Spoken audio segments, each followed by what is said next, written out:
Alors frérot, je vais pas te mytho, j'ai la flemme. On est vendredi. Je dois sortir une vidéo pour aujourd'hui. Il est 18 h, je dois m'entraîner, faire un vlog au 1. Et, et voilà. Du coup, je vais faire une vidéo juste simple pour pouvoir noter dans mon document comme quoi j'ai fait une vidéo. Et comme ça, comme je t'avais dit à l'époque, le truc de la fusée. Le plus dur c'est de commencer, tu mets beaucoup d'actions. Et si tu fais tes vidéos, ça va être dur au début, mais après une fois que tu prends le rythme, tu te fais. Et normalement la prochaine qui sortira dimanche, je vais essayer de mieux la travailler. Et elle de mercredi encore mieux. Et les planifier à l'avance et avoir un peu un système, tu vois. Toujours être organisé. Et ça c'est ce que je vais essayer de faire ce week-end. M'organiser et avoir plus de l'avance. Donc là ce sera une vidéo vraiment chill. Quitte la vidéo, même vraiment, si tu veux vraiment beaucoup de valeur, quitte la vidéo. De toute façon le son il est pas bon, je crois il y a les cloches, je sais même pas si tu les entends. Le décor il est pas ouf, bref. Donc quitte la vidéo si tu veux, voilà. Si tu veux rester pour moi, bah reste pour moi. Je vais parler et je sais pas de quoi parler en fait. Je pense que je vais parler de. Je sais pas. C'est vraiment un épisode chill. Mais je vais parler un peu de mes stats, je pense. Non, j'ai un truc. Je pense que je vais parler de. euh, ce qui se passe. Ce qui peut se passer après un succès. La, euh, le, la véritable douleur après un succès. Je ferai une vidéo, le véritable douleur après un succès. En vrai, c'est vraiment bien. En gros, quand tu. À chaque fois que tu. Ça peut genre, moi, ça. Je vais parler de je vais te parler de mon exemple personnel.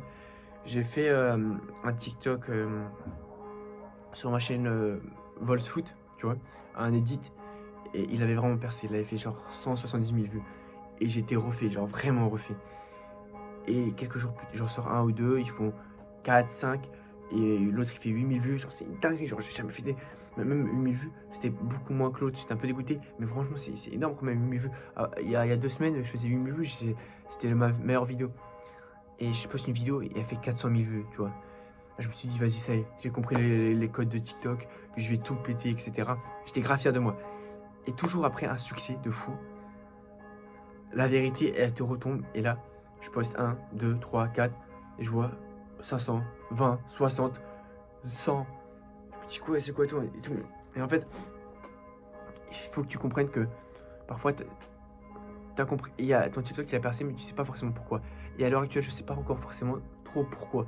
Et j'ai quelques trucs maintenant en tête, après que je l'ai analysé plusieurs fois. Mais c'est encore un peu flou. Et c'est pas grave si les autres ils font moins de vues.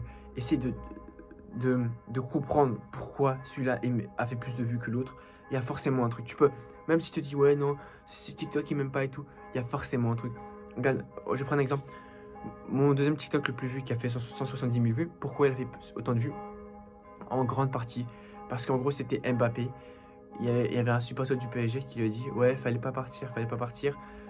Paris champion d'Europe, sans toi, équipe collective, tu vois. Il a dit ça. En gros, c'est pour dire, ouais, Paris, il fallait pas partir parce que grâce à nous, on est devenu la meilleure équipe au monde, tu vois. Et on peut se dire, ouais, bah c'est tout. Mais en fait, les gens, dans les commentaires, ils ont beaucoup réagi. Ils ont dit, ouais, vous traitez comme ça Mbappé. Et les autres, ils disent, ouais, Mbappé, il fallait pas que tu partes. Et en plus, et après, ce qui se passe, c'est quand quelqu'un écrit un commentaire, l'autre qui va entrer dans le débat, parfois, il y a des trucs, il y a des mecs, il y avait 20 réponses en dessous. Du coup, ils répondaient entre eux et tout. Et TikTok, ils adorent ça, tu vois. Il y a aussi eu beaucoup de partages. Et l'édit, il était vraiment bien, tu vois. Et, et en plus, l'accroche aussi, elle était vraiment bien. Fallait pas partir. Et tu vois Mbappé derrière. Et en plus, le fond qui était bien, tu vois. Et ça fait que ça a percé, tu vois. Et ça, je pourrais pas te. Ça, ce que je viens de te dire, je l'aurais pas dit il y a 2 semaines. 2 semaines, je me suis dit, oh, il a percé. Et en fait, c'est à force de poster, post, améliore à chaque fois et tu vas comprendre. Et je suis pas à la science infuse. Là, je peux faire un TikTok, il peut faire 5 vues sans le faire exprès, tu vois. Donc, donc dis-toi que si tu ressens un succès dans ta vie, c'est pas grave si le jour d'après, c'est beaucoup moins bien. Genre, si tu fais une vidéo à 100 000 vues, si la prochaine vidéo a fait 3 vues, 3 vues, si la prochaine vidéo a fait 3000 vues, c'est pas grave. Essaie de comprendre pourquoi l'autre vidéo elle a fait autant de vues et pourquoi celle-là elle a fait moins de vues. Bref, c'était c'était une vidéo assez courte pour passer mon truc de la flemme. Et comme je t'ai dit, poster de plus en plus de vidéos. Et j'essaie de faire ça faire le rythme de 3 vidéos par semaine. Et voilà. Je vais monter vlog 1 là. Et tourner le jour de bord. Bref, n'oublie jamais, agis aujourd'hui pour toi demain. Ciao.